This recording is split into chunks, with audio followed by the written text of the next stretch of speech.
So the first order of business are the meeting minutes from June 4th. So Ron, you were not here, so it was just myself, Trish, and Bill. and Alex. No, Bill. I wasn't there that night. Oh, you weren't there? And I just want to ask a question. Did we get a package in the mail by any chance? No. Okay, so we can't do the minutes because I didn't see them connected to any email. Attached. Okay. Well, and we need 3 people anyway, so. Yeah. All right. Continue. Janet, they were attached? I didn't see them in any of the emails attached. Okay. No, that's fine. We'll get to it next time. So, so what we have now is the continuation of a public hearing application 2020-3. And I think where we left off, Carrie, correct me if I'm wrong, is that we had some outstanding comments, and I was wondering if we have received them. Yes. Okay. So we were waiting for comments from East Shore District Health and also from the Regional Council of Governments. So we have received both of those, and I'm going to try and share my screen so that I can go over those. I can see your screen now. Okay, good. All right, so here's a letter from East Shore District Health Department dated June 17th, 2020. Let's see. Dear Carrie, we have reviewed the proposed amendment changes to the North Branford Planning and Zoning Regulations. My understanding of the proposed amendment changes is to allow an increase in residential units per building in a business zone from 5 to 6 units and increase each unit from 1 bedroom to 2 bedrooms. The following comments are provided if the property is served by on-site septic. If public sewers are not available, the owner applicant would be required to complete a B100 building addition application for our review. This may include soil testing and a professional engineered septic plan that demonstrates the property has sufficient capacity for the proposed additional design flow. During our review, if it is determined that the property cannot demonstrate sufficient capacity, the owner applicant may also be required to have a hydraulic analysis, and if there is a sufficient increase in design flow, possibly an expansion of both the septic tank and leaching system. Please do not hesitate to contact me with questions. Sincerely, Alex Sanati. So that is his comment. Then we have another comment letter dated June 15th from the South Central Connecticut Regional Planning Commission. Dear Ms. Duquesne, thank you for sharing the proposed zoning regulation amendments. The Regional Planning Commission, RPC, reviewed the proposal at its meeting on Thursday, June 11th, 2020. By resolution, the RPC has determined that the proposed zoning regulation amendments do not appear to cause any negative intermunicipal impacts to the towns in the South Central region, nor do there appear to be any impacts to the habitat or ecosystem of the Long Island Sound. Please contact us if you have any questions. Again, we appreciate your referring this matter to us. Sincerely, Jeffrey Cohen. So that is everything.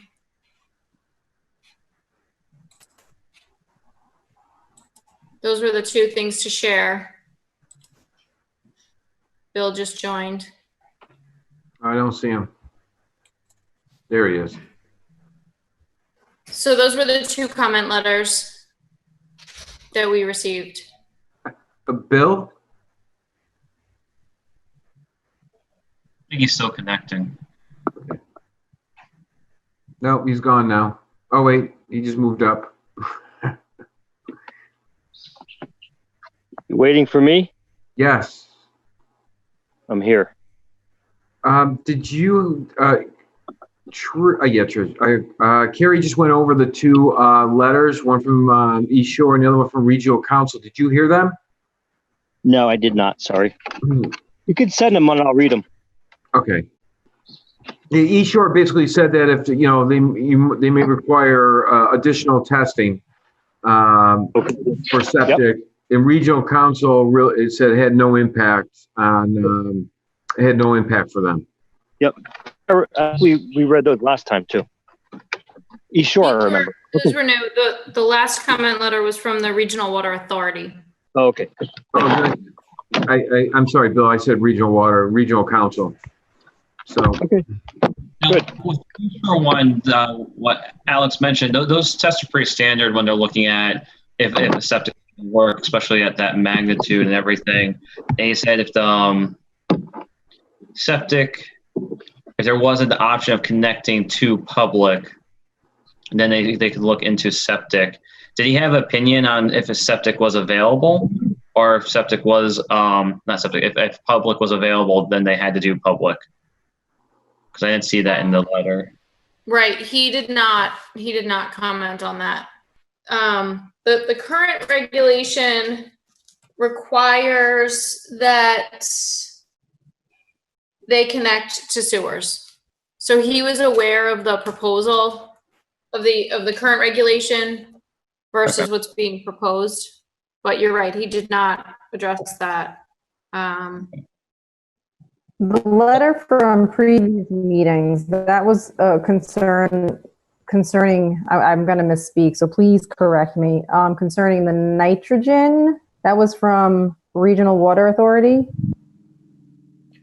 Right, so Ron Walters is on the call too. Oh, there you are. Open it up for public comment, or maybe Harry, I'm not sure how you want to handle it, but I'm sure Ron could speak to that. Okay, I just wanted to see where, that was. And then the letter you just read was from East Shore District Health. Correct. Okay, and then the SCROG, okay. And it is true, I mean, to Alex's point, typically East Shore District Health would prefer for property owners to connect to sewers when they are available. They do prefer that. It sounds like, as they said in the letter, if that wasn't maybe an option, or if the applicant didn't want to do it, then they would have to go through different tests and application processes to ensure that the proper leaching is, available. The property that Edward Lawton is looking at in the Nordford Triangle, according to the town engineer, does have good soils. Would still require additional, and that this is again, if this text amendment is approved, and they went forward with a proposal for development at that property, they would need East Shore Health's review and approval for that.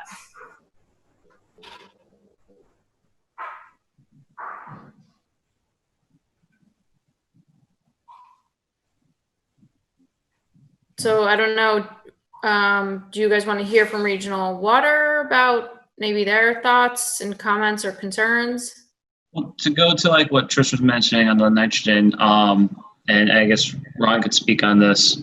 I'm assuming his department and East Shore would work together if they did something on site to have all the different units in place for all the treatments in place, unless they deem they need like a holding tank to then take it off site, like with any application. Or Ron, do you want to talk on that, or? Well, our concern is that within the watershed, if you go from, let's say there's one building on a piece of property. So you could have 5 individual units with 1 bedroom. This is going to all of a sudden go from 5 bedrooms to now that building could hold 12 bedrooms. And the way you calculate the septic system is, let's say you calculate 70 gallons per day per bedroom, which is the way it's calculated. I don't know if it's 70 or 80 or what. So you're going to generate going from 350 gallons of wastewater a day to 840 gallons of wastewater a day with this increase. Now, the East Shore Health District, there's 2 different regulatory agencies regarding septic systems. If it's under 5,000 gallons per parcel, then the local health department reviews that. And their review is just based on the ability of the soils to infiltrate that water. If it's above 5,000 gallons, which these won't be, it would again kicked up to the Department of Energy, the State Department of Public Health.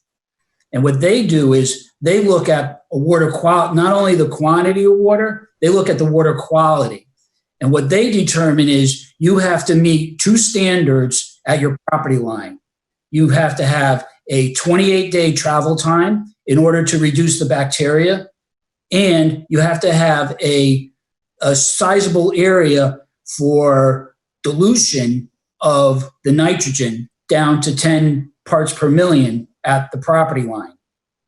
So that is when you have these large commercial septic systems, the state health department you have to go through a lot of hoops in order to get a permit. With the local level, all you have to do is dig a hole, pour water in it, and see if the soil would accept that water. So my concern here is if this application goes through and you can connect to septic systems, the local health department is not going to review this to the level to see if there is an impact to groundwater or wetlands at the property line. That's my concern.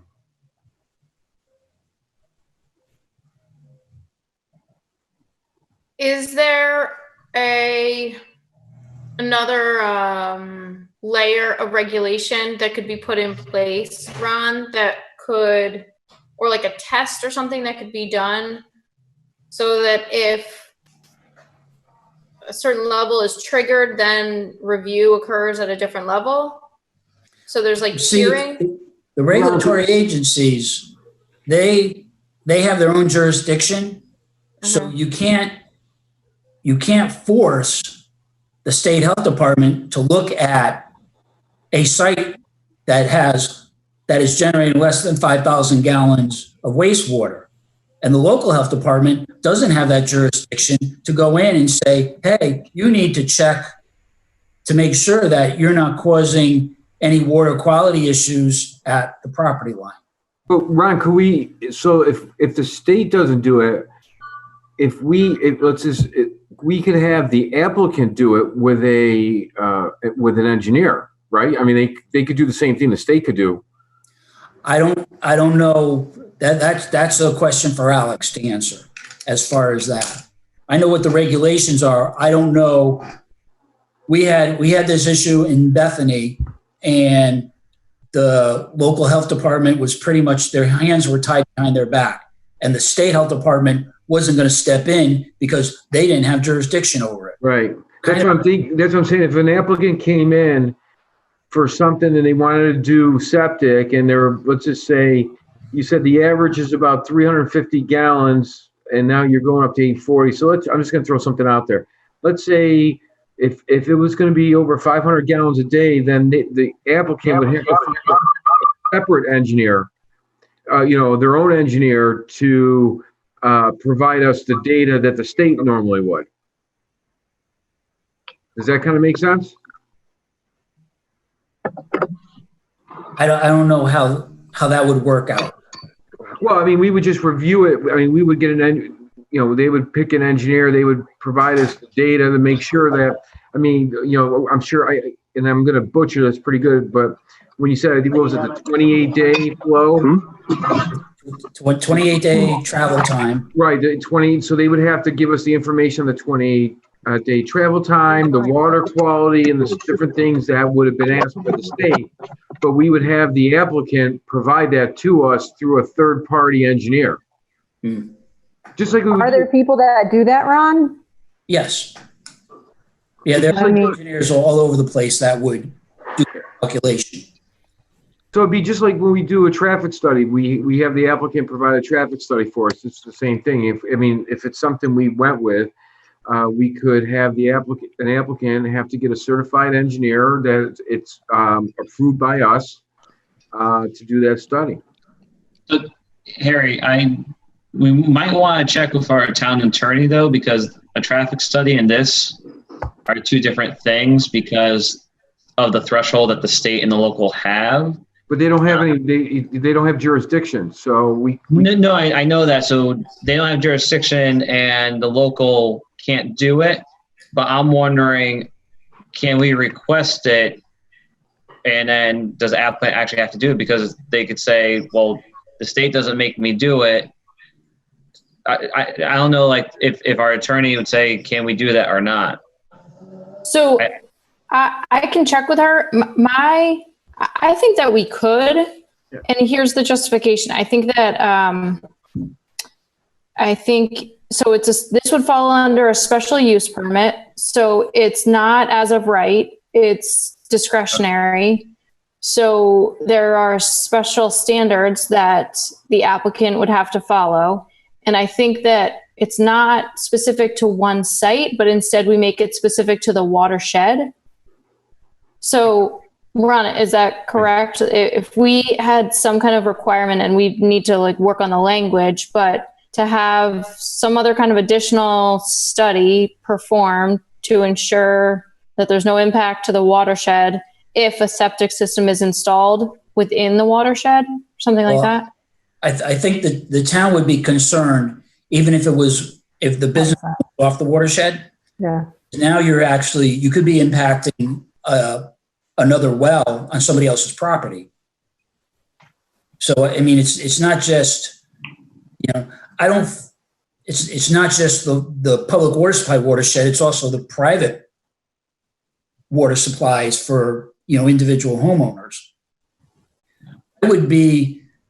I'm a little hesitant without having Alex's input on this, and maybe somebody at the state health department to say whether this is, I think you need to talk to the lawyers, but I think you also need to talk to the regulatory agencies and get their input regarding this too. Regarding what exact tests we would need depending on the area?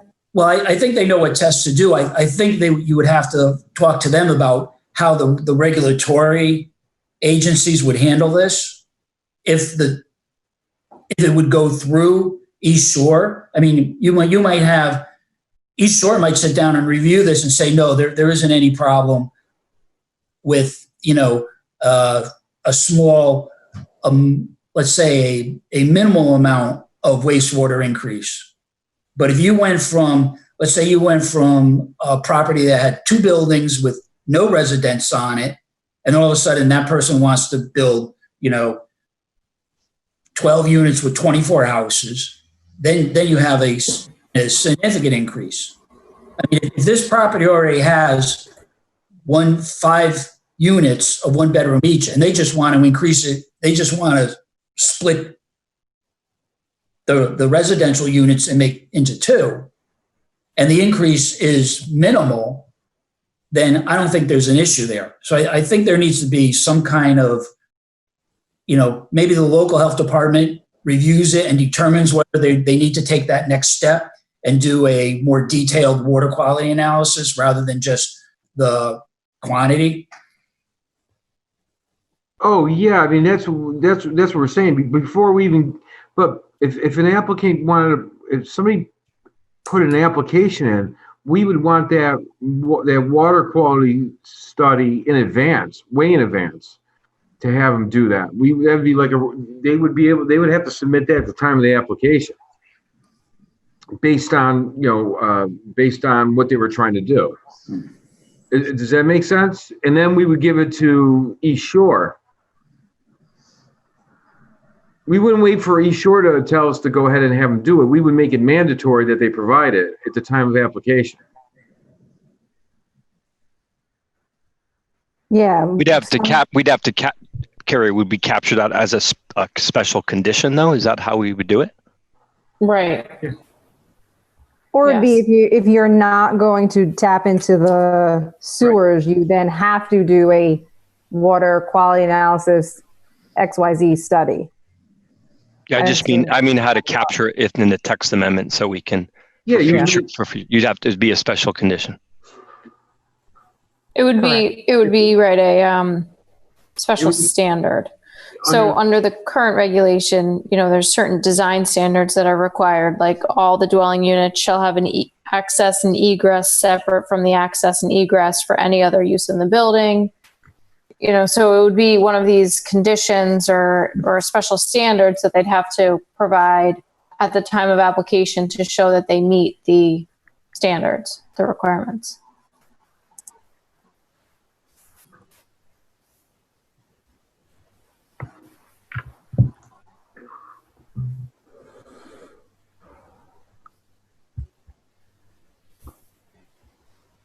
Ed, do you have any comments?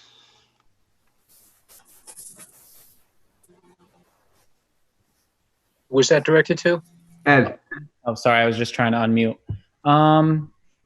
Yeah, I just, obviously just having different options. I know their sewer is an option, so we might want to lean that way anyways, but in talking with Carrie, just being able to provide more housing options in town with, different properties, it might be beneficial to explore this option because the town is limited on having sewer access on some pieces. So just that's what I have to say.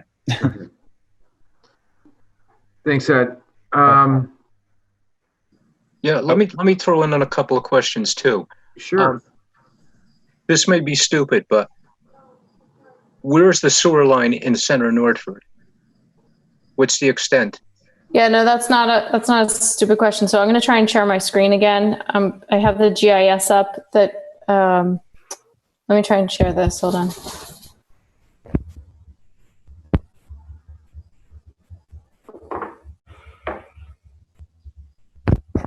Are the schools hooked up to the sewer line?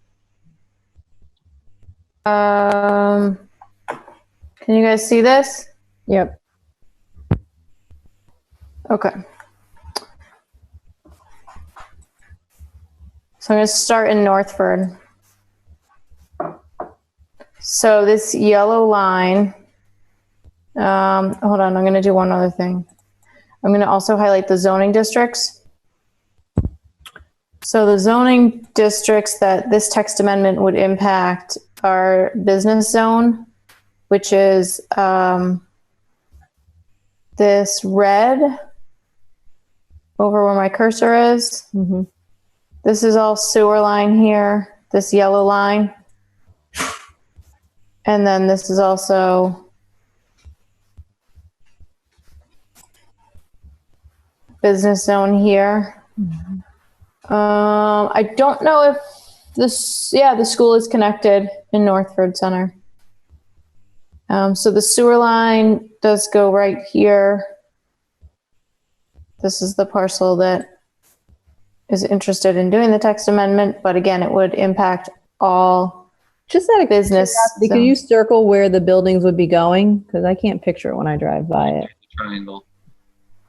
So I think this is correct, right, Eddie? I think in this area. Okay. Yes, correct. Or maybe even up here if you kept that courtyard.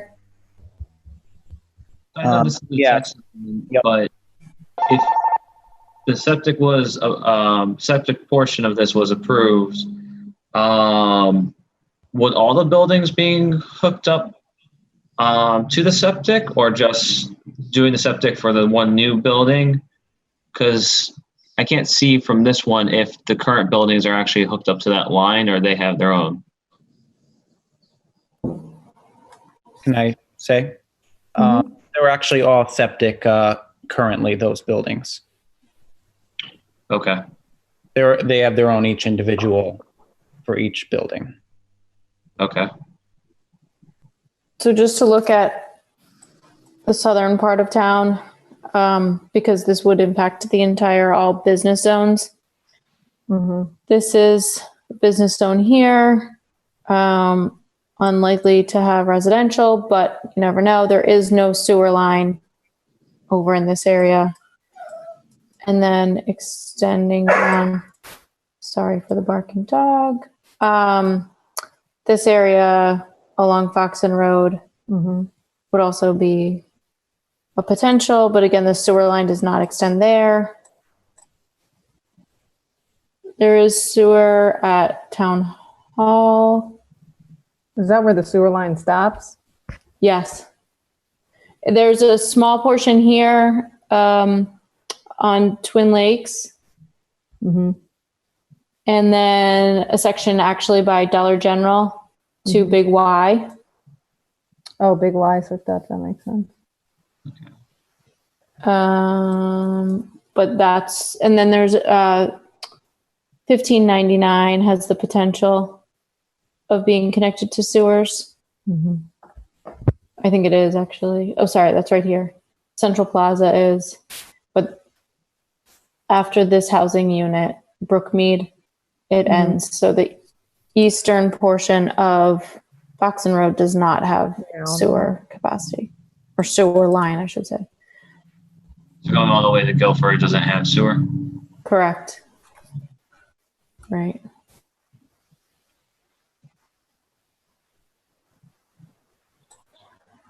Does that help? Are they, when you get above Nordford, are they allowed to connect up? Because I thought there was some moratorium that the DEP extended those sewer lines just to fix problems, and they didn't increase the capacity over what was there because they didn't want to promote additional development intensity. Right. So it's kind of a case-by-case scenario in the sense that there is limited capacity. If there's a housing, single home whose system has failed, then they have the ability, and they don't have good soils or whatever, then they can connect in. But the WPCA does have to review and approve it. And fairly recently, the Mill Pond Tavern received approval to connect. But there definitely is limited capacity. So it's not a guarantee, I think, for a ton of future development because of the limited size of the line. Unless, a significant investment were to be made to the system.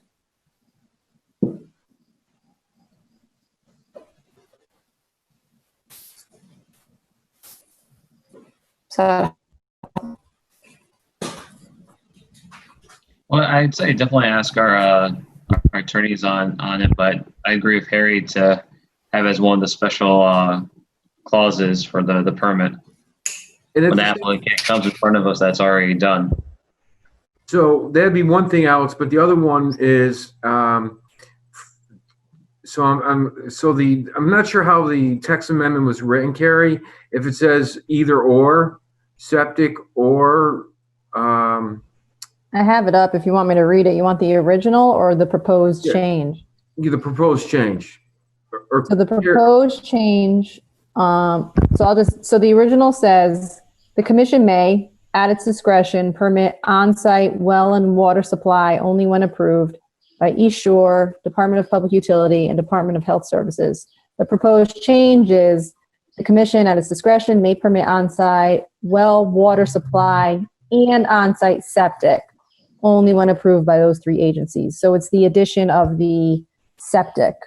So the only thing I have an issue with that, the way it's written, is those three agencies, well, they didn't take in consideration, as Carrie was just saying, and Ron was mentioning about capacity. Correct. I think there should be more discretion than those three agencies. Correct. For us to consider, I think we need the discretion of the either or. So meaning that if the town engineer and there's some things that are kind of like on the fence, then we have the discretion as a commission to say no to septic. It needs to be, we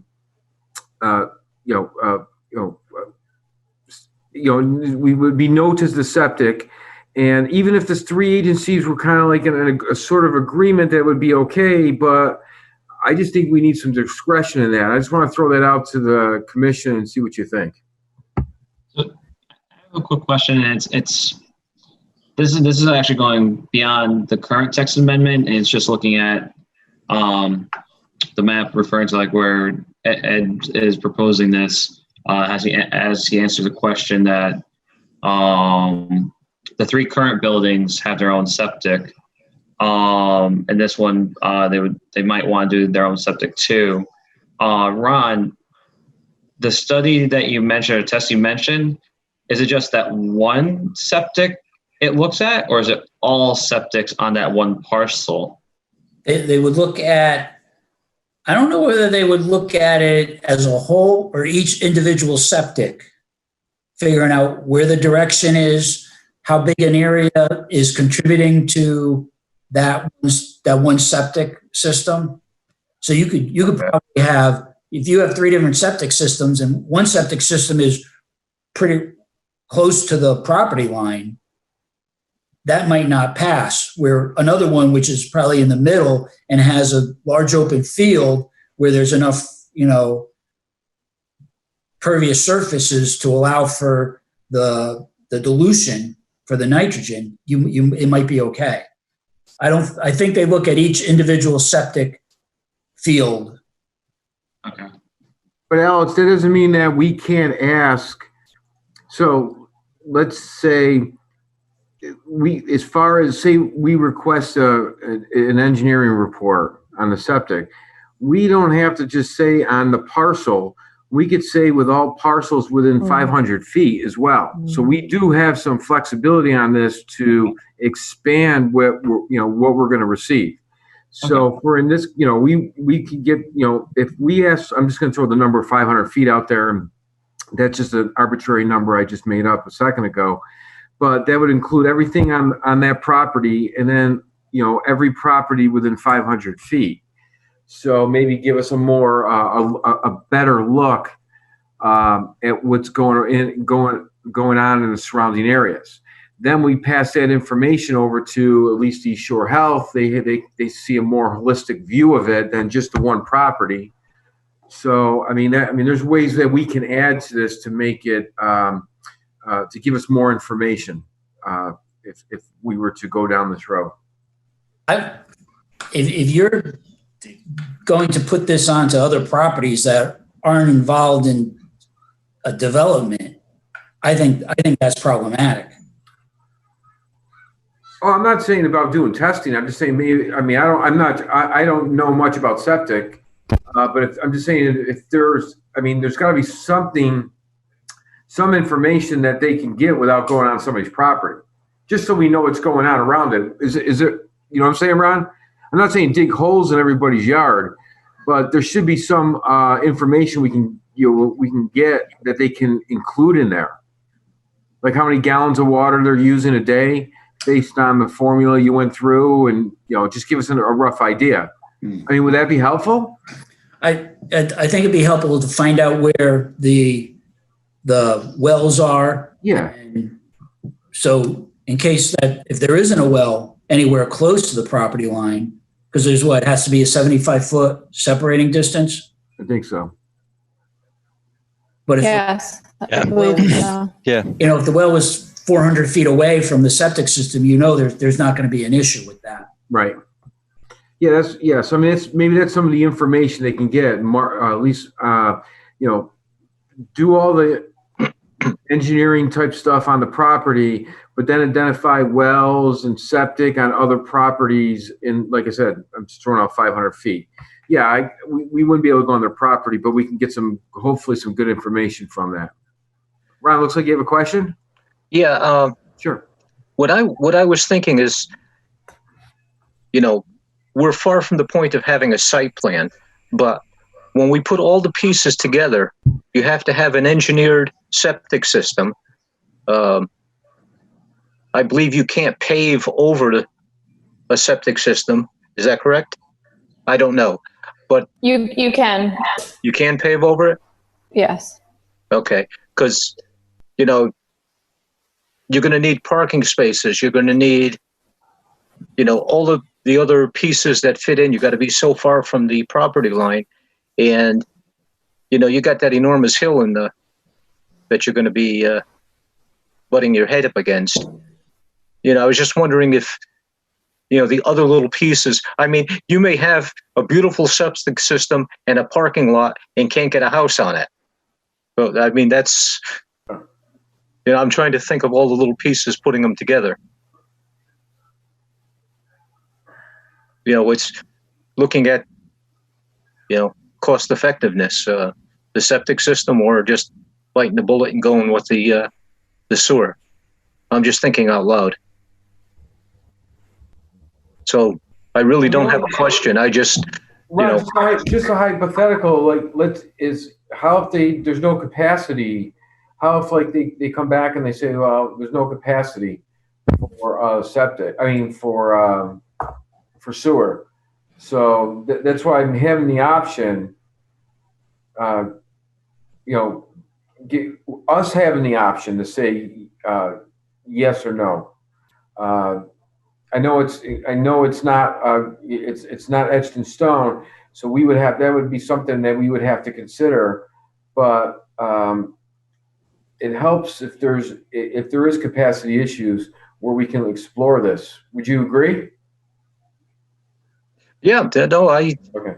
I think Ed, you should have the option of choosing to go with a septic system or the sewer line. I mean, it's we're not mandating you have to go one way or the other, but I was just wondering, if you're not boxing yourself in by, I wasn't sure about the ability to pave over a septic system, with the, square footage and all that. And also, you don't really want a moving truck driving over your septic tank. This issue has come up in wetlands, which is why I just, regarding where you can put septic and, can it be under a driveway, for example, to get it away from a wetlands. And the example that someone brought to my attention was, if you look at some of the towns in the area that have no sewer options, say like Guilford or Madison, they only have septics. So, something like Walmart, they have these huge systems, I believe, in their parking lot. So, just kind of one example of. Let me ask you, Carrie, let me ask you a question.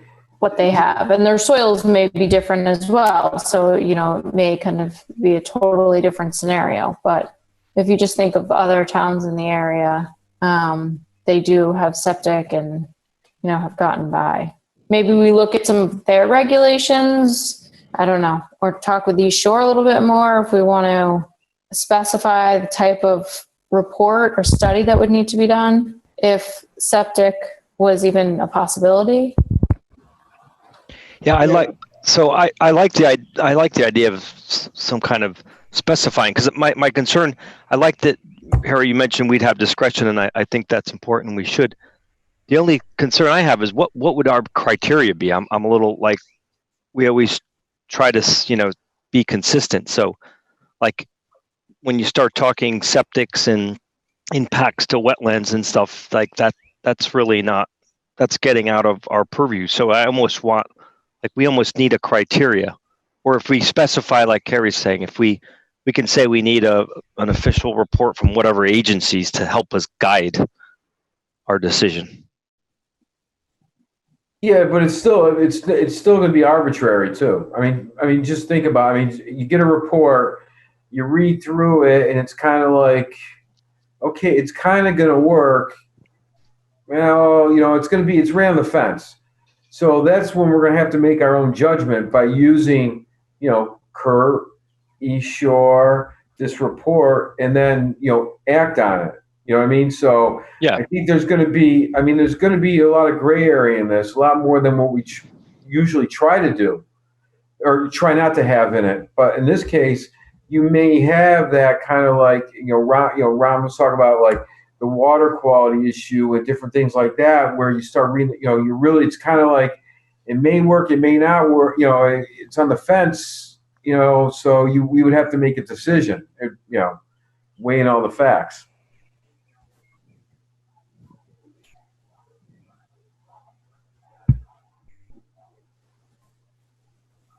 Bill, you're on mute, I think, if you're trying to. Yeah, I went off. I went on mute, yeah. All right.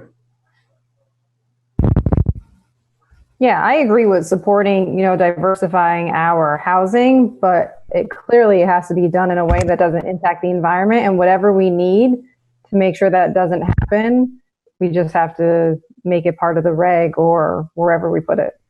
Hey, Carrie, I know you mentioned Guilford doesn't have an option with sewer, but what do they do for septic to make sure? I mean, again, a lack of terminology, but if they have overload in a certain area, like, do you know what the process is at all down?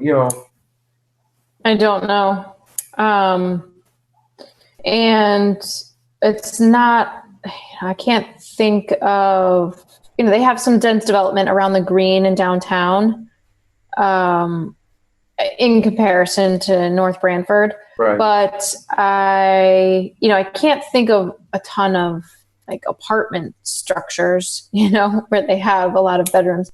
They did have a redevelopment, I think, off of Water Street or in that area where they redid, I think it was like some old mills or something. So I'm not sure how many units are down there, but I feel like it's, I don't know, 30-ish. So I can find out more if you're interested in going down that road, or, I can speak directly to Alex Zanatti from East Shore District Health and get his take on this of, the more of the direct question of if there's an option between sewer and septic, what additional analysis would he like to see? If it's out of their hands, but planning and zoning can add an additional standard, kind of in an ideal world, what would he like to see? And if you could also, Carrie, if you could also ask him if he could, the report that the state needs to do when it's over 5,000 gallons, what does that include? Because that's probably, I mean, we would want to take a look at that, and would that be the report that would suffice East Shore Health into determining if septic would be acceptable versus sewer? Make sense? Okay. Yep. Yeah, and I can look at other towns too. I know like Essex did some affordable housing actually near the Essex steam train station. And I believe that those were under that 5,000 gallon threshold as well, but above the towns. So they were in this like gray area. But I believe did septic. I don't know that they have sewer over there as well. So I can talk with them. Yeah, real quick. I know you're talking septic. This text amendment also applies for doing on-site wells as well as an option. And isn't there going with Ron's department and the local health department, and then it also depends, I think, on the volume of what they're using for water. It could either go to the local or it could go to the state. And I think that's where like the nitrogen backwashing comes into place and stuff like that, treatments and stuff. That might need a view on from East Shore as well with that, because I know those two, if there has to be any water treatment, then they need to use potentially separate septics for that. And then that might impact, like how Ron's mentioning, the 10 milligrams, that would impact that if you have a nearby septic for a nitrogen discharge. I just don't know what this this capacity of this potential building down, like how Ron said, we're far away from a site plan, but I don't know if that would then go into the regulations of the state saying you need to have this water treatment in there because you're using so much water, and then that might actually just impact this whole thing as well. Like how Ron was saying, it's so many of these pieces down the road, but still might impact, well, what do you do now? Mm-hmm.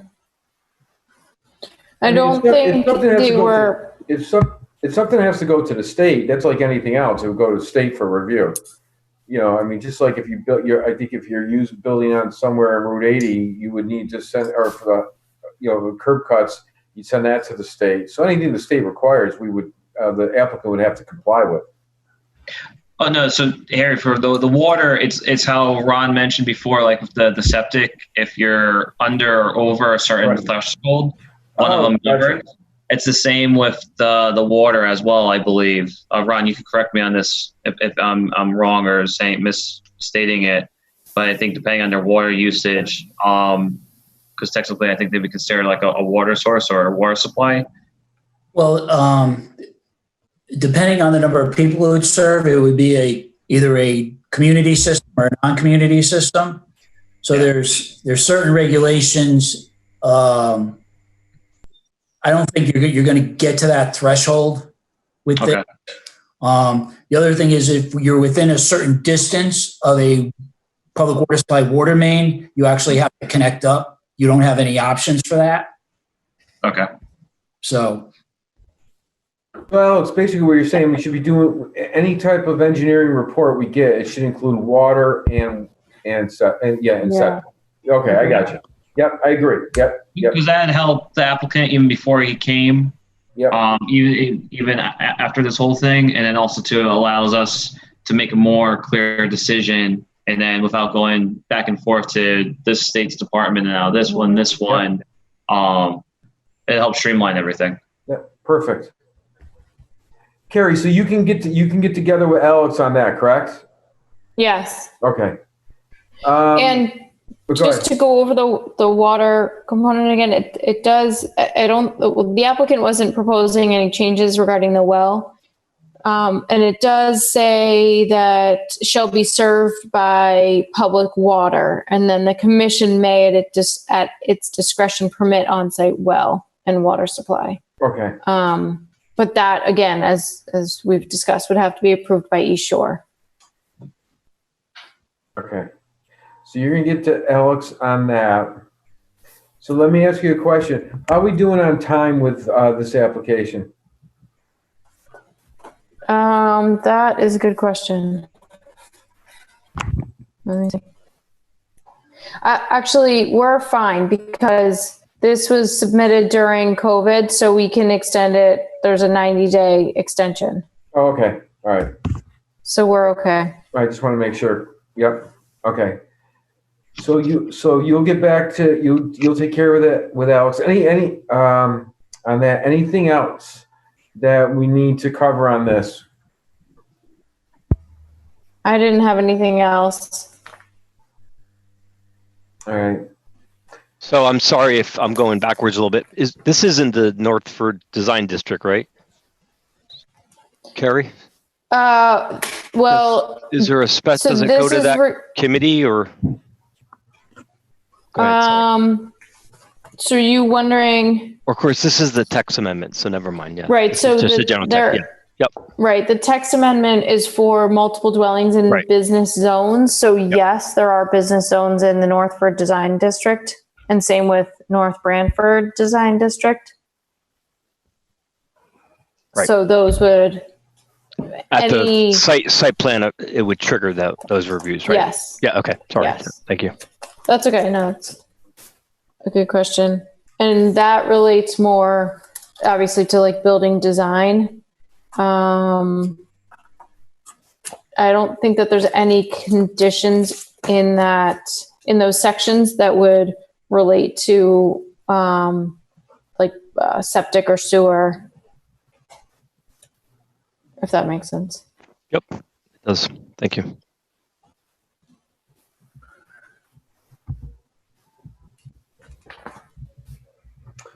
Okay. If there's nothing else, would somebody like to make a motion to continue this on to the next meeting, which is July 9th? I'll do it. I make a motion to continue application 2020-3, text amendment to section 42.5.1 of the North Branford zoning regulations, and continue it to the next regular meeting on July 9th. Is there a second? Second. Trish, are you in favor? Yes, I am in favor. Alex, are you in favor? Yes, I'm in favor. Ron? Yes. Bill?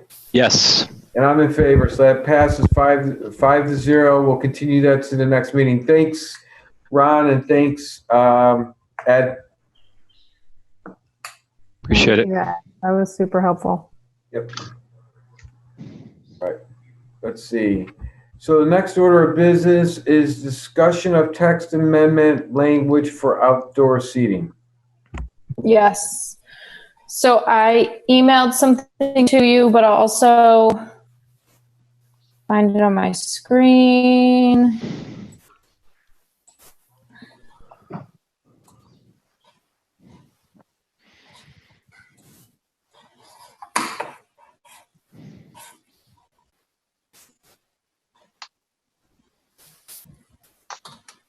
Are we doing the stewards of the land? Oh, yes. Yes. Was did that we skip- next? Yes. Yeah. Did we skip the revised agenda? Sorry. Wait a minute. I thought. What's the stewards of the land? Okay. Wait. I've never heard of it. Hang on a second. Was that my error? Well, it was revised. I don't know Now, if that- Bill chimes in quickly. I thought I sent the. I thought I forwarded the revised one to myself. Yeah, 337. We could do this one first if No, you want. yeah. No. Different part of the, okay. No, let me just dig it out here. No, yeah, it's number 5, new business. So you have that? Yeah. Okay. Hold on.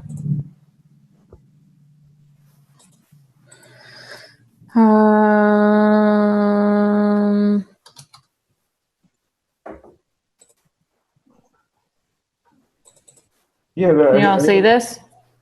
My email? Yeah. Oh, No, yeah. Okay. So number 5, application 2018-17, site plan request for modification hours of operations. Okay. Is your computer stuck? So what are you guys looking at? My GIS? Yeah. Hold on. I'm so fancy here. I have 2 monitors. Ooh, that is fancy. We just want one of them to work, Harry.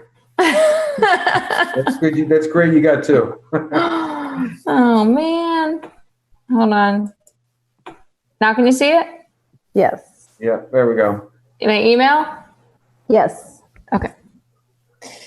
So the proposal is, well, actually, do we want to have Alex recuse himself? Yeah, please. Yeah, so I'm going to recuse myself on this portion of the meeting since it pertains to my business.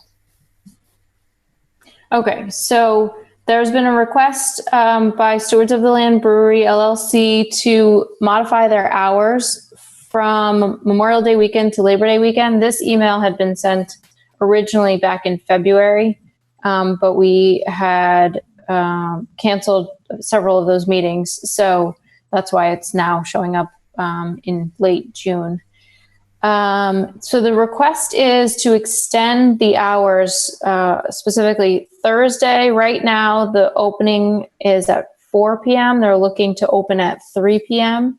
and then close at 10. So currently it's 4 to 9. They're looking for 3 to 10 on Thursday. On Friday, they would like to be open from 3 to 11 as opposed to 4 to 10. And Saturday, close at 11 p.m. as opposed to 10. And Sunday, close at 8 p.m. as opposed to 6 p.m. And the request is to have these this modified hours of operation through essentially the summer season, so until Labor Day weekend. Well, Carrie, I mean, if we're going to modify it, we would modify it permanently, right? Yeah, I mean, it's up to the commission, but I would. Well, what do you, Terry? You mean permanently, like every year in the summer he doesn't have to come back, or do you mean? Yeah, I mean. Yeah, you don't mean after. Throw it out there. We're talking about an hour each. An hour on each of those days, except for Sunday, it's 2 hours. But are you saying? But let me clarify. Are you saying You're saying to make it year round? Is that what you mean? Permanent? Well, I'm just saying, consider it. I mean, if we want to just do it for Labor Day, fine. If otherwise, it would, so he wouldn't have to come back. Like, say at Christmas time, he wants to go a little, you know, the holiday season, he wants to go a little bit longer, then he's going to have to come in again and change it. So, and then in next spring, he might want to do the same thing. I was clarifying whether you meant year round, because you said permanent. Yeah. So you mean year round. I'm sorry, year round. Okay, thank you. Yep. I mean, I'm just throwing it out there for everybody. Yeah, to be honest with you, I think these changes are reasonable and they should be year round. You could always, you know, you don't have to open at 3. You can continue open at 4. Right. But But you know, you're basically, if you're a new business and you're feeling, you're going through your growing spurts. You know. Can you? I can't. Oh, there we go. I had to get rid of it. Everyone's face was in the right, so I couldn't read the whole email because I was trying to read the with additional sounding dampening from summer foliage. I'll move over a little bit. Yeah, please. Okay, I see. You're saying I got it. He's saying I understand from trees and stuff. Okay, I didn't know if he was saying he was installing additional sound barriers. It's just from trees and stuff. Okay. Well, and considering year round is also worth it because obviously in the colder weather, people might not be outside as much. So the foliage not being there, you know, it balances it out. So it's a good consideration. It sounds like we're kind of all in agreement. Yeah, I mean, the business is growing. We want to support it. I just procedurally, this doesn't require any more than what we're doing now, right? The only reason I ask is because I know there was some concern during the public hearing for the text amendment for this about noise. Mm-hmm. So, but procedurally, this is all that needs to be done, right? You come to the planning and zoning. Yep. It's on the agenda. Okay. Yep. Just wanted to understand. Right.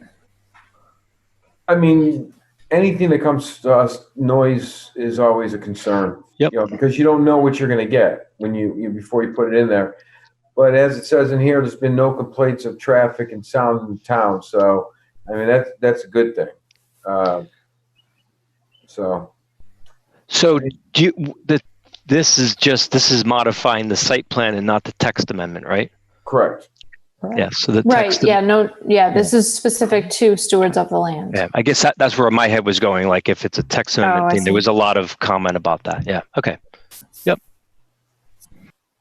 And just to note, I have not received any complaints regarding their business since they've been open. So it seems like the complaints in the other direction. They're not open long enough.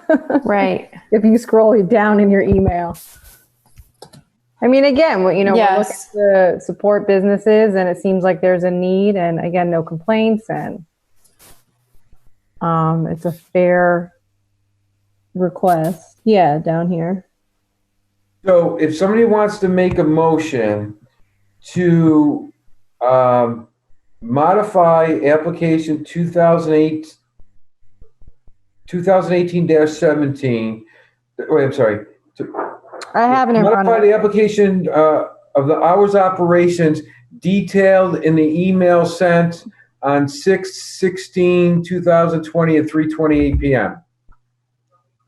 Carrie, can we do that like that? Yeah, I think that's fine. Okay, so moved. Yeah, I can't make a motion though, Ron. I'll do it. All right. I make a motion to approve the site plan request for modification of hours of operations for application 2018-17 for stewards of the land brewery at 418 Forest Road. To the hours requested in the email sent on 6/16/2020 at 3:28 p.m. Do you want me to read? No, very good. Okay. Is there a second? Second. Ron seconded it. Any discussion? So Trish, how do you vote? I vote yes. Ron? Yes. Bill? Yes. And I vote yes as well. That passes 4-0. Carrie, you can unmute poor Alex now. We should have shut his video off too. No. Ron, where are you? Are you on your yacht right now, or where are you? On his houseboat on Lake Galard. Yeah. I'm at the dock. Yeah, exactly. To be honest with you, I ordered a lobster roll and it hasn't shown up yet. That's great. Oh, speaking of Love it. lobster roll, I went to Abbott's the other day on my way back from Newport. That place is the best. Wait, you traveled out of state? You rebel. Yes, I played golf in Rhode Island. And I didn't quarantine myself for 14 days. I met people from Massachusetts, Rhode Island, and Connecticut. People all got together and golfed. Yeah. All right, we wonon't be meeting in person with you for another 2 weeks. Yeah. Were you all in separate golf carts? Yeah, we did. You have to. You either have to walk or take separate golf carts. Yep. So, okay. Now moving on to the town planner's report. Discussion of the text amendment. Carrie, you want to share the screen again? Yes. If you have anything? I'm going to step away for 1 second because I got to fill up some water. Okay. Closing that.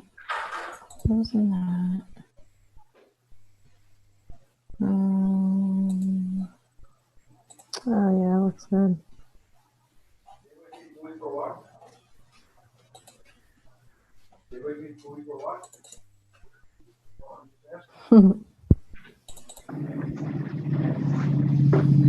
Okay.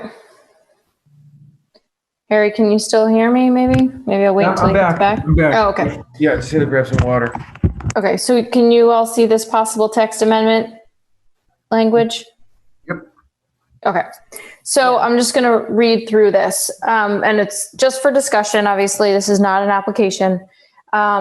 So at our last meeting, I think the last two meetings, we were just kind of tossing around possible text amendments relating to allowing for outdoor seating. As a result of COVID, there's been a request for outdoor seating at businesses that currently do not have it. So then the question was, should we allow this to be permanent as time goes on? And how would we do this? Maybe through a text amendment. So I reached out to the chair of the Planning and Zoning Commission in Hartford, Sarah Bronin. She's an expert in this area, is a law professor, and on. So they've done a text amendment. So she shared this information with me.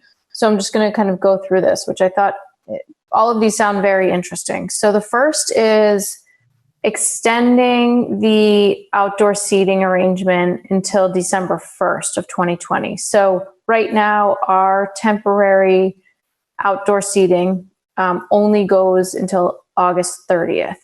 And we do have a handful of businesses that have taken advantage of it, and I feel like our system is working pretty well. But this would be a text amendment, and it would say something along the lines of any outdoor cafe that has not been the subject of a zoning enforcement action or nuisance activity report, which is operating with a permit issued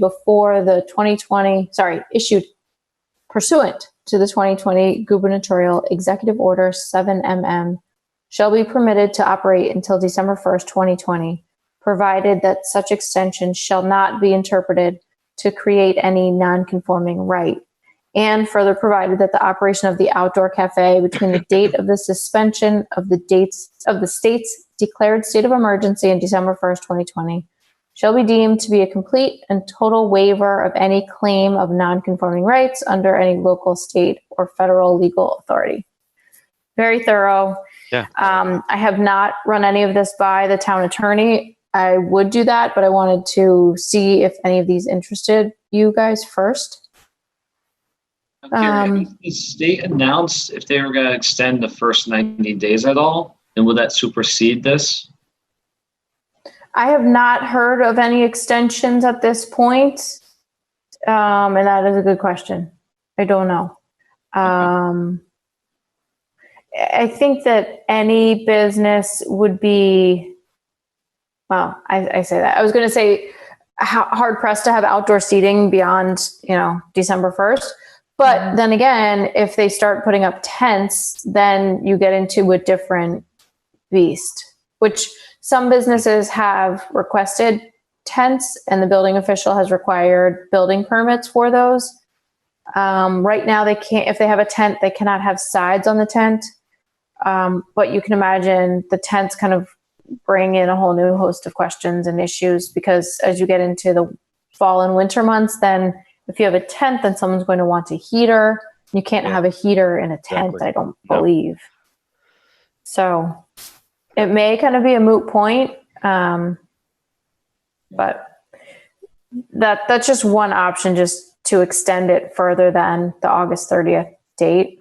And we could also extend it on our own, but this is going the text amendment route. Mm-hmm. But I like the, I think it's very astute. I like the, shall not be interpreted to create a non-conforming right, because then they could argue that, right? Yes. Well, I've had the right to do this for 6 months, and I'm a non-conforming right now. Well, no, you're not. Yes, exactly. So then just moving on before we kind of dive into each of these, but this is a text amendment that would allow for a permanent outdoor seating. So I'll just read this. Notwithstanding anything to the contrary in these regulations, the outdoor cafe shall be located directly adjacent to the principal use on any adjacent zoning lot pursuant to section 42.5.16. And though that's in our regulations, and that is the restaurant regulation, or in all or part of a parking lot previously associated with the use, which may be separated from the principal use by a pedestrian path, pavement, or landscaped area. And I think under the same section would follow these next two bullets. So notwithstanding anything to the contrary in these regulations, outdoor cafe space may be shared among adjacent users, provided that written permission of the property owner agreeing to such shared use shall be provided to the planning department as part of the application. And then third, maximum size. The total area occupied by the outdoor cafe shall be determined after the zoning administrator or the commission, as applicable, takes into consideration the nature, width, and use of any public right-of-way proposed to be occupied, harmony with and likely noise and nuisance impacts in the surrounding neighborhood, the suitability of the proposed location for outdoor seating, and other health and safety factors. That sounds great. So one key thing that's different about Hartford than most communities is that Hartford does not have a minimum parking requirement. So they didn't include that. We do have a parking requirement, so we may want to take a look at that. Yeah, now, Carrie, Hartford doesn't have one because they don't have any parking. Well, that's true, but they also changed that recently. Like, I think they redid their regulations in 2016 or somewhere around there. And they took out that was the first time, I believe, that they took out their parking requirement, because they want to encourage people to take public transportation. Yep. So that's all the main sections regarding restaurants and outdoor seating. And she included this information, which I thought was very helpful. And interesting. So this is regarding drive-in theaters. So Hartford's looking at having drive-in theaters on some of their empty parking lots. I was asked by a farmer in town about having outdoor movies, and obviously we don't have a regulation that covers that. So I just wanted to throw this into the mix as something for you all to consider. So this would be something along the lines of, for the duration of the state's declared state of emergency in 2020, an outdoor drive-in theater, so maybe ours wouldn't be drive-in, but an outdoor theater, shall be allowed as a temporary accessory or principal use pursuant to site plan review by the zoning administrator, provided that any outdoor drive-in theater that has not been the subject of a zoning enforcement action or nuisance activity report, which is operating with a permit issued pursuant to this section, shall be permitted to operate until December 1st, 2020.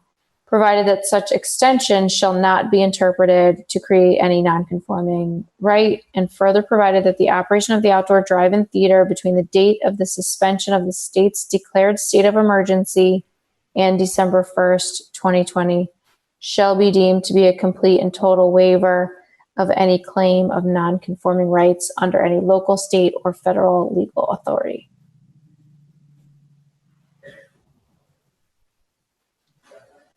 I like I like the ones above the drive-in theater.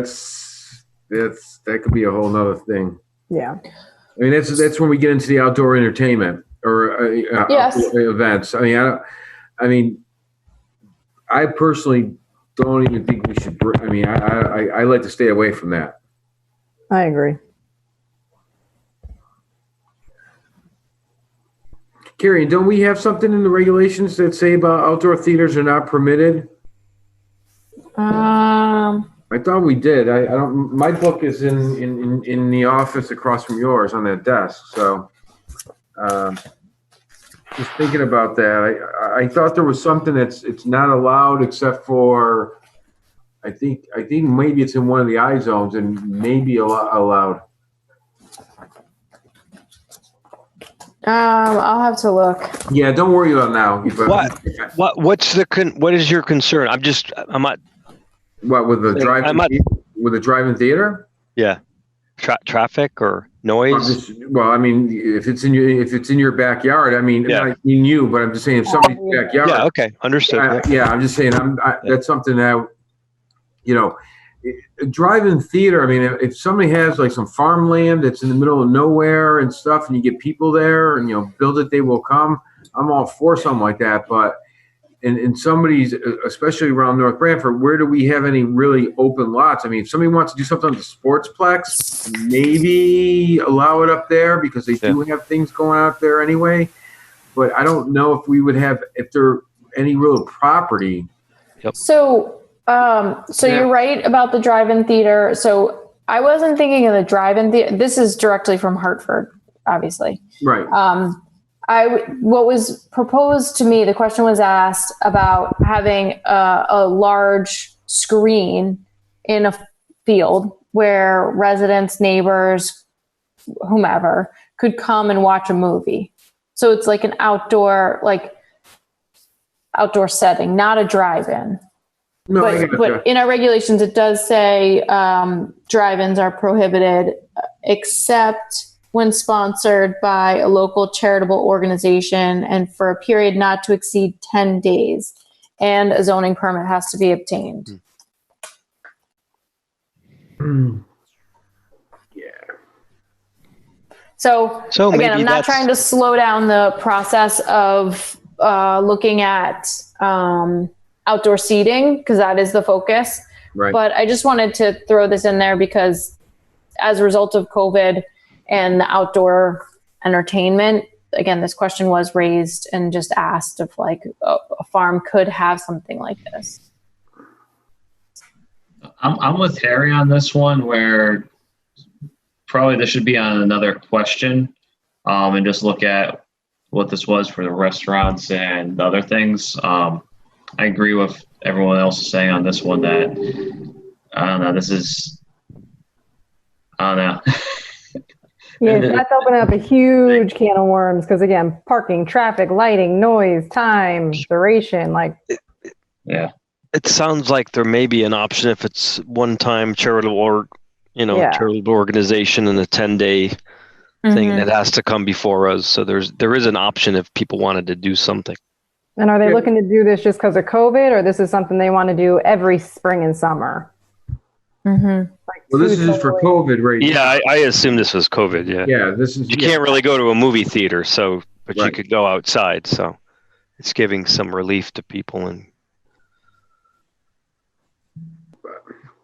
I just have visions of a Corvette on a wet grass field sliding down a hill. Yeah. I mean, running over other people who are sitting on a blanket. Yeah. I mean, a drive-in theater denotes a paved area. So, I mean, putting in something in a farmland and you show up with your Corvette with slicks and you're going to be sliding in the dew. What if we took out, what if we weren't talking. What if we took out the drive-in? I just have to ask, what if it was just an outdoor theater? I'm still not even theater. I think we have an obligation to the public You know, I mean, if you're going to have a movie going on, and let's say you get a couple hundred people, and it's all outdoors. I mean, there's a lot. I don't think we have a property for it. Let's put it that way. I just don't see. I just don't think. Is it really necessary? How come we can't talk about who it was? Because there's no formal application. Yeah, we shouldn't. We should try to keep the name out. If it's not before us, we shouldn't. Okay. Yeah. That's fine. So if they were, I think there's an avenue that exists for a charitable organization to do it. Again, it's not over a long period of time, but at least it gives them an avenue to have it once in a while. They'd have to come before us each time, but that's a charitable organization. This doesn't sound like it is. So no, I understand. I'm just saying if they really felt like they wanted to do this for the community. Yeah. Well, I guess if that's what's driving them. Yeah, if that's what's driving them. If what's driving them is to do something for the community, that's kind of how I envision it. I don't know what their motivation is, but that's I just assume that's what they were trying to do. That's how, right. And I figure, you could do it through the avenue that exists now. Right. It was posed to me as like, something for direct abutters, really, and then neighbors, and then, but word travels and Facebook exists, and so in this day and age, it was like, wow. Let me see. All right. So can we go back up to the outdoor seating? Mm-hmm. All right. So.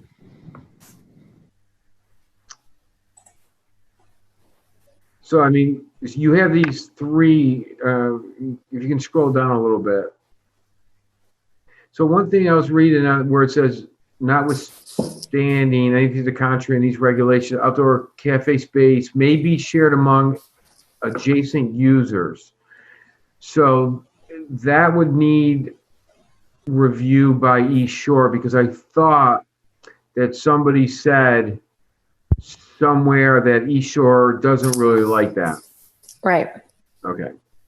Right. No, so whatever language you all like in concept, then I would have to send it to the town attorney and East Shore and police and fire and get all of the referrals. I think this is a great start. So Gary, you said you still have to show this to our town attorney? Yes. So I agree with Trish on this, that this is a good start on to getting to all the points that we're looking for. How Bill mentioned before, the appropriate the sentence structure up there with the language on it for like the non-conforming aspects during the COVID stuff. But it leaves a lot of stuff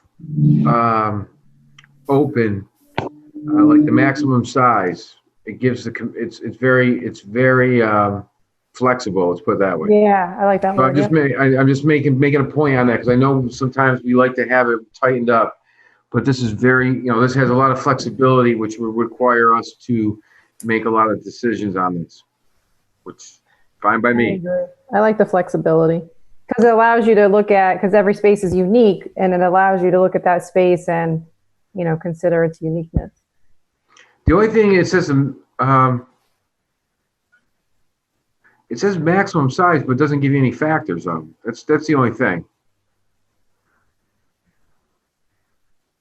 I mean, well, it says the nature, width, use. Yeah. No, what I'm saying is that, like, a maximum size to me, I mean, that's all. Everything in there is perfect, but a maximum size.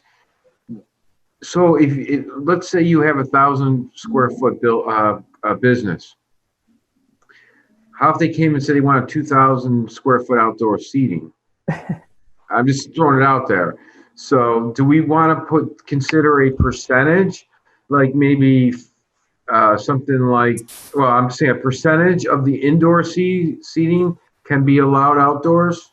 But I'm just going to throw a number. I mean, just throw out, like, say 50% would be the maximum. So so if you had 1,000 square feet, the most you could do outside would be 500 square feet.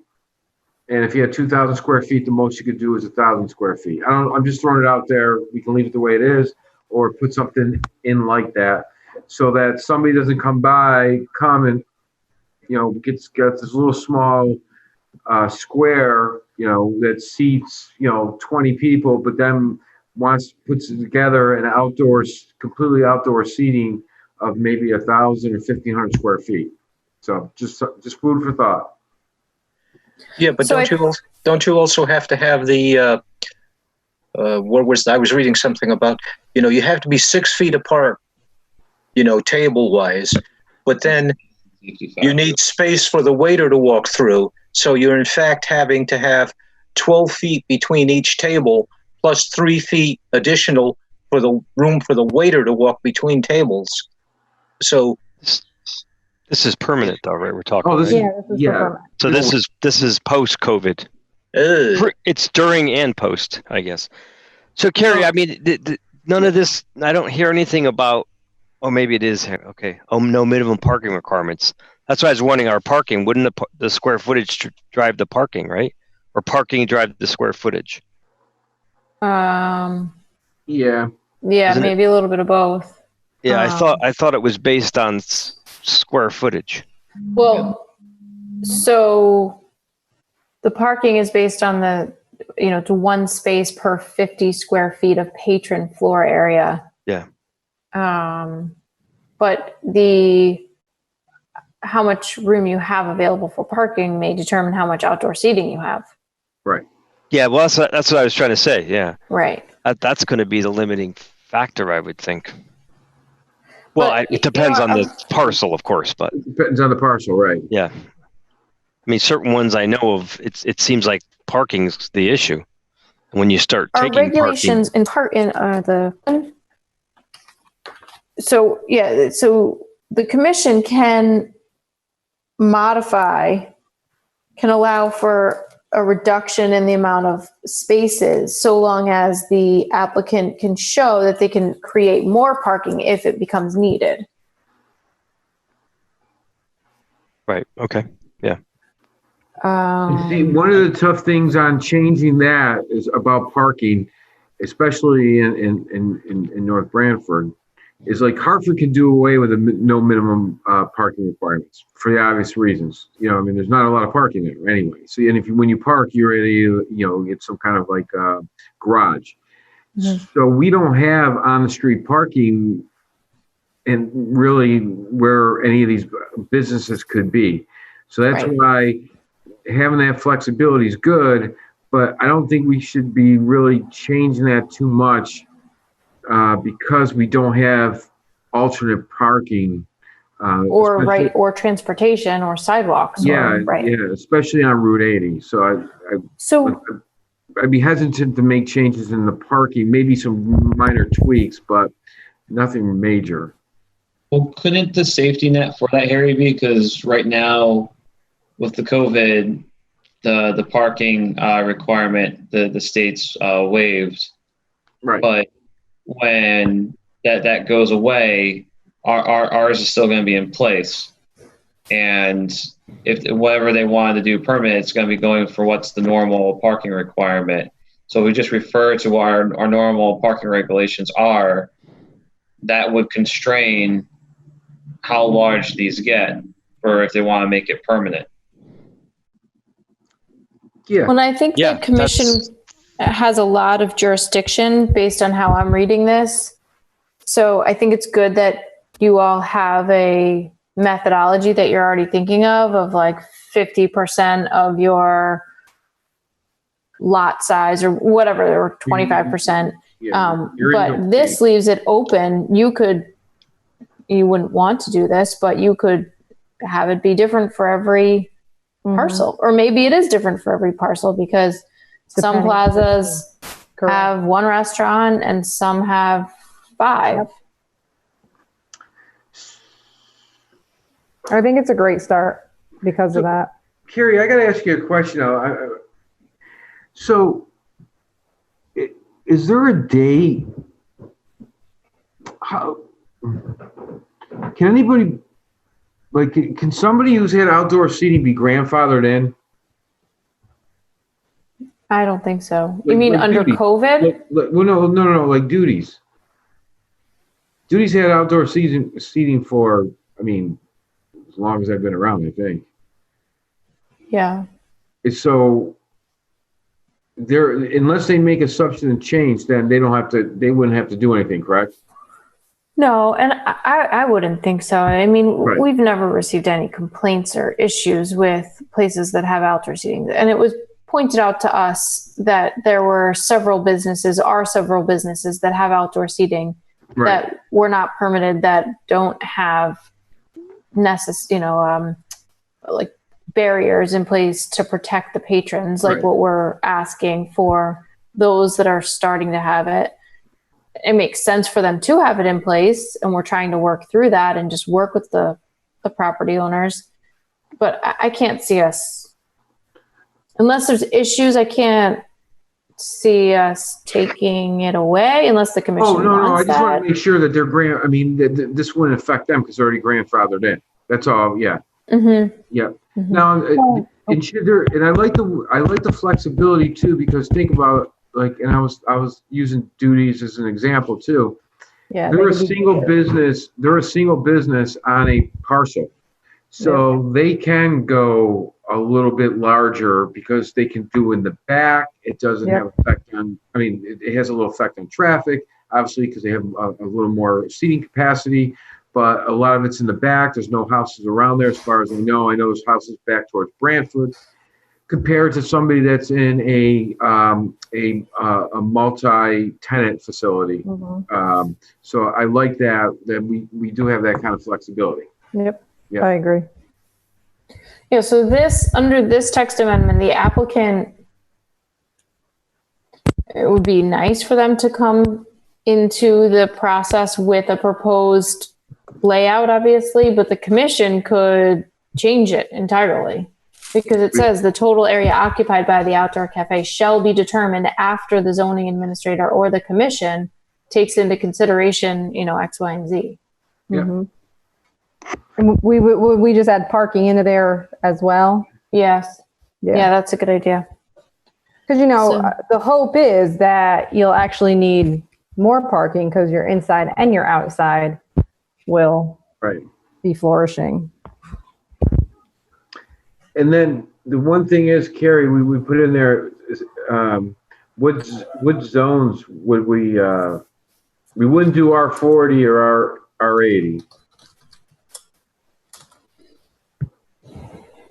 So 42.5.16 has the table there, so it's probably B1, 2, 3 or whatever it is, but exactly. It already excludes R40 and R80.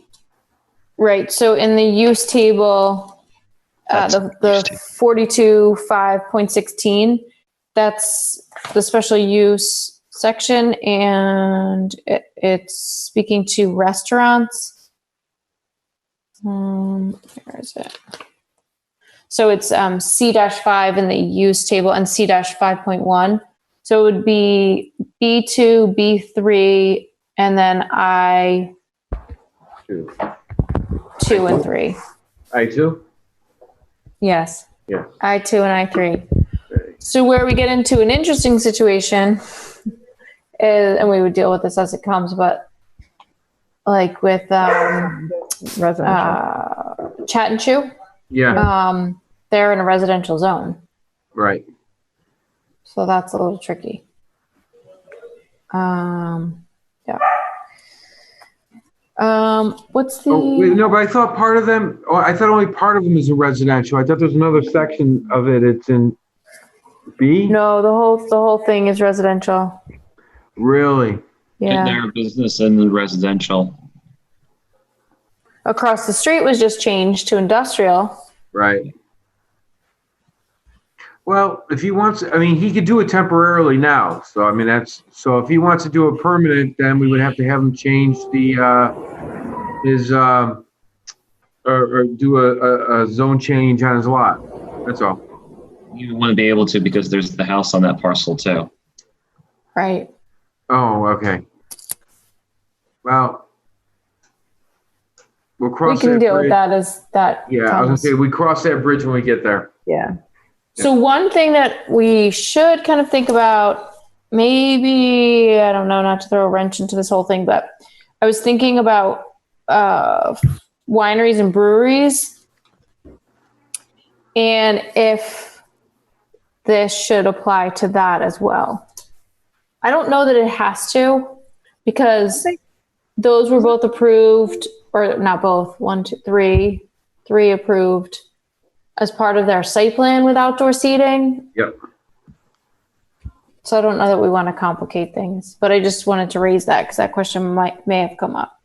I kind of like how we kind of have accidentally established taking little bites at supporting the town versus bigger bites, because somebody could always come in and say, "Oh, I want to do X, Y." I like taking little bites. So yeah, I agree with, let's start with this, and then we could, if somebody has us consider taking another bite, that's great. But I say baby steps.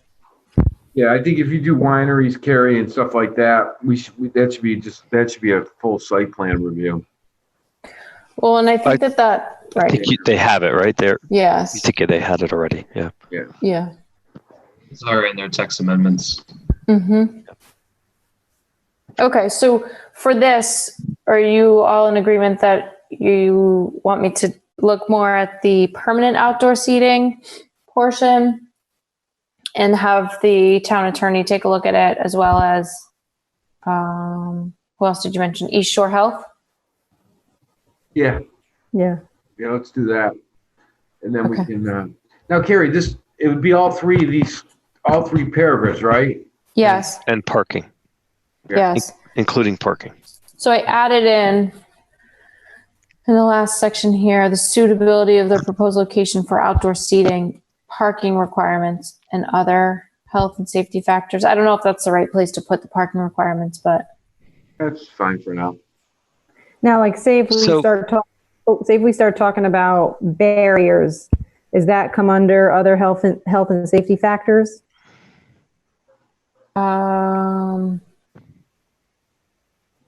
Building official driven. Yeah, the barriers, that'd be safety.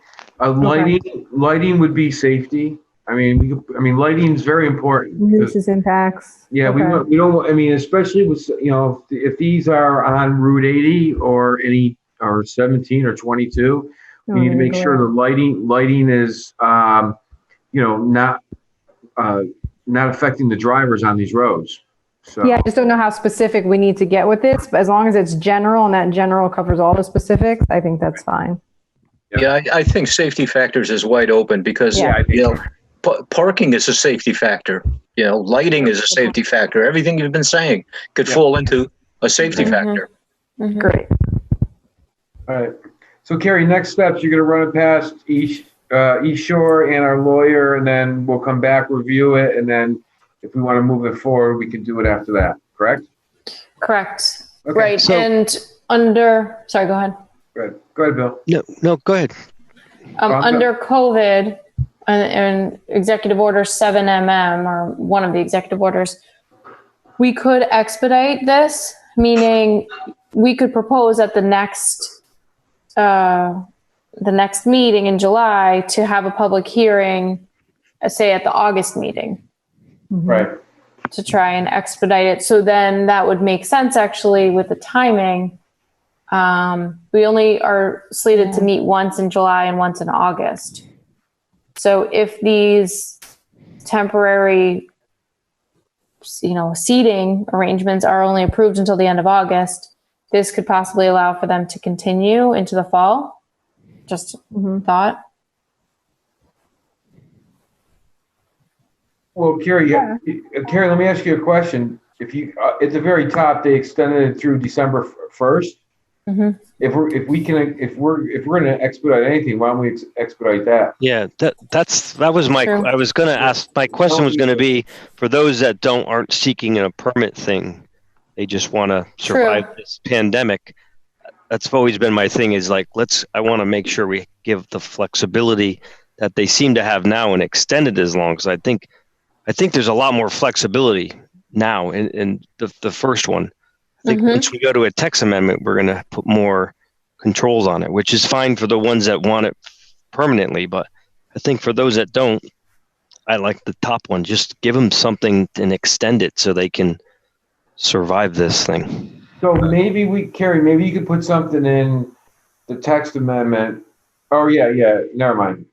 Both. I mean, just if we can expedite the top one. Both, yeah. Yeah, it's December 1st. Then it gives us it gives us a chance to really look at this, and also that we can put in there after, and then we can put some language in that this text amendment would be effective on December 2nd, 2020, or when the 2020 gubernatorial executive order 7MM is lifted. Make sense? So here's a question. Would you all be comfortable if I put on the next agenda for a public hearing to have a text amendment for that top one? Yeah. Yes. Okay.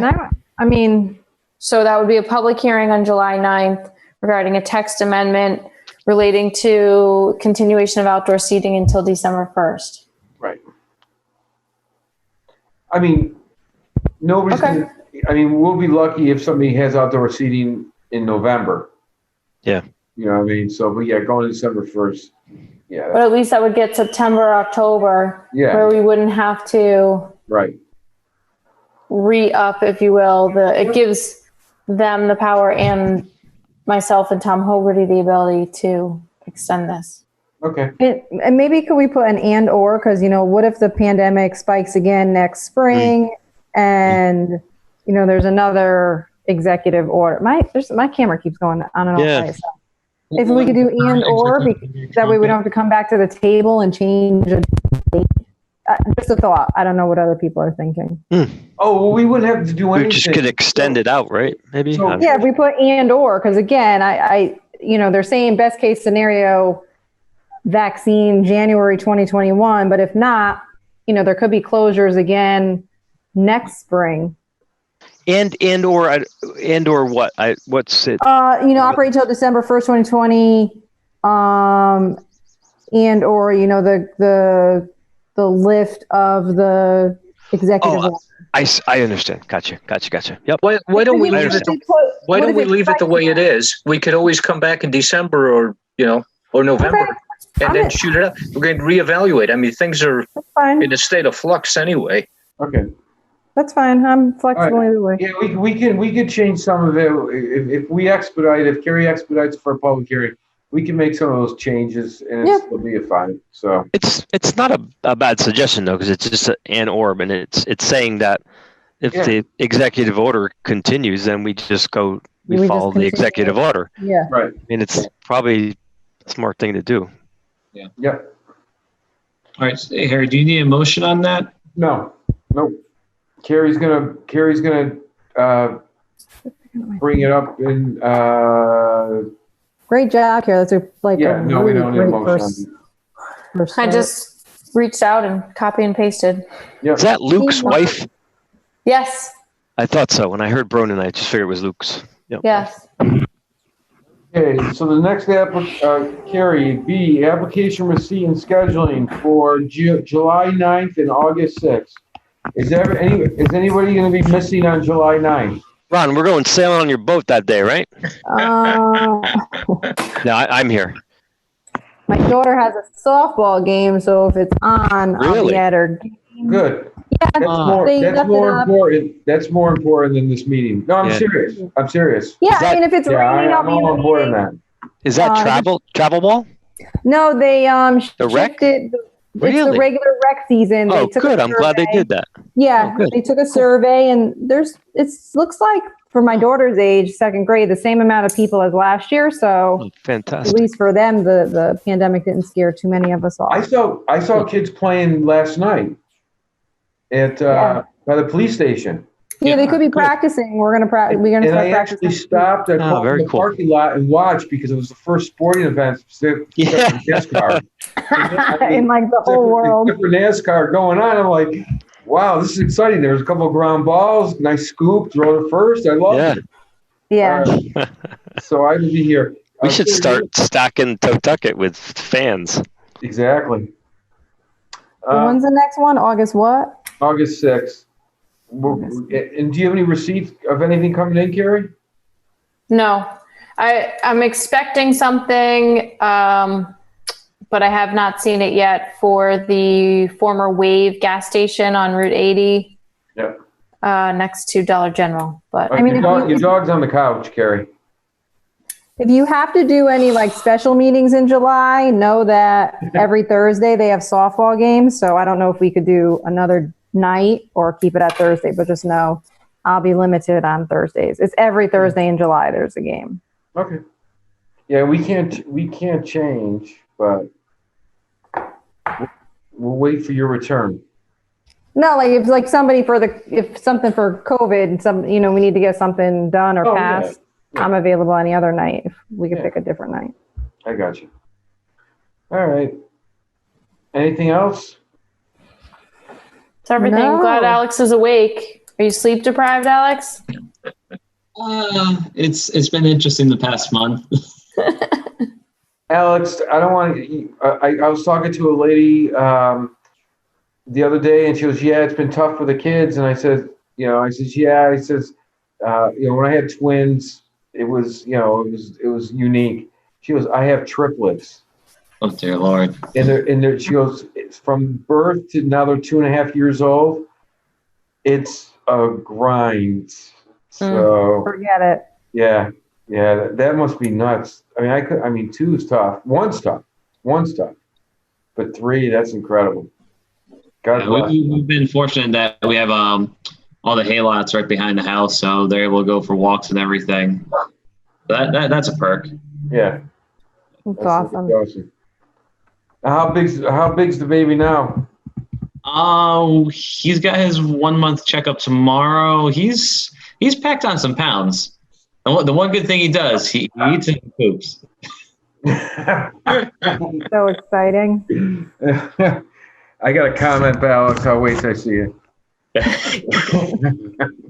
Anyhow, all right, Ron, it's it's a couple meetings you missed. I know, we didn't know what to do without you, Ron.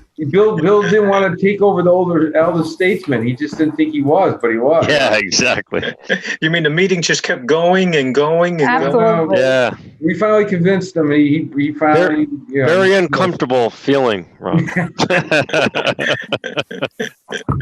All right, Ron, it's all you. So, hey, everyone, stay healthy. I motion we adjourn. You too. Everyone. All in favor? Aye. Aye. Any opposed? No. All right. Thank you, everybody. Stay safe. Enjoy. Yeah, you too, everyone. Take care. Bye. Bye. Thank you.